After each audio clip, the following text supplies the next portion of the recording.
નમસ્કાર ખેડૂત મિત્રો, આજે આપણે રાઈની ખેતી પદ્ધતિ વિશે માહિતી લેવાની છે. આપણે જાણીએ છીએ કે રાઈ એક અગત્યનો તેલીબિયા પાક છે.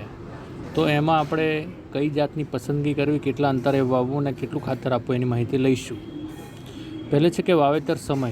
તો એનો વાવેતરનો જે સમય છે એ 8 ઓક્ટોબરથી લઈને 31 ઓક્ટોબર સુધી આપણે તેની વાવણી કરી શકાય છે. જો એની વહેલી પડતી વાવણી કરવામાં આવે તો પણ નુકસાન જાય, કેમ કે મોડી વાવણી કરો તો પણ નુકસાન જાય.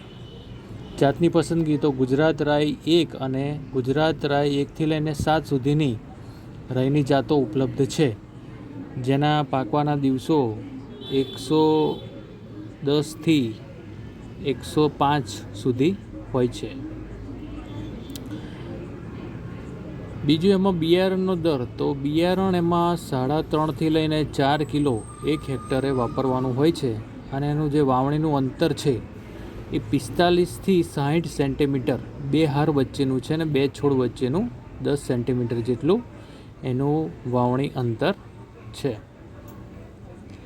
ખાતર વ્યવસ્થાપનની વાત કરીએ તો પાયામાં DAP ખાતર 109 કિલો અને એમોનિયમ સલ્ફેટ 87 કિલો જેટલું ખાતર આપવું પડે છે, અને પૂરતી ખાતરમાં એમોનિયમ સલ્ફેટ 183 કિલો 35થી 40 દિવસે આપવામાં આવે છે.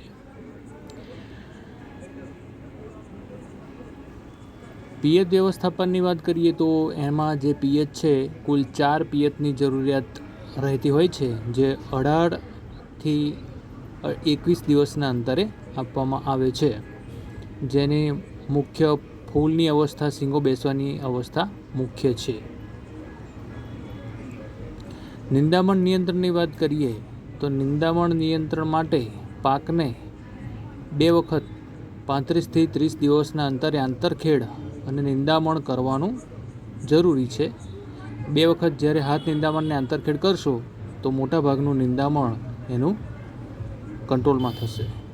એના મુખ્ય જીવાતની વાત કરીએ તો મોલોમસી એની મુખ્ય જીવાત છે, જે એના છોડ પર રહી અને રસ ચૂસે છે. જેની જીવાત એકદમ લીલા કલરની દેખાય છે.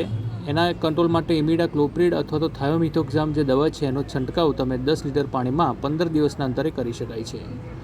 બીજો એનો રોગની વાત કરીએ તો મુખ્ય એનો રોગ છે ભૂકી છારો છે, જેમાં તમે જુઓ તો શીંગો ઉપર, એના થડ ઉપર ને પાન પર સફેદ કલરની છારી જોવા મળે છે.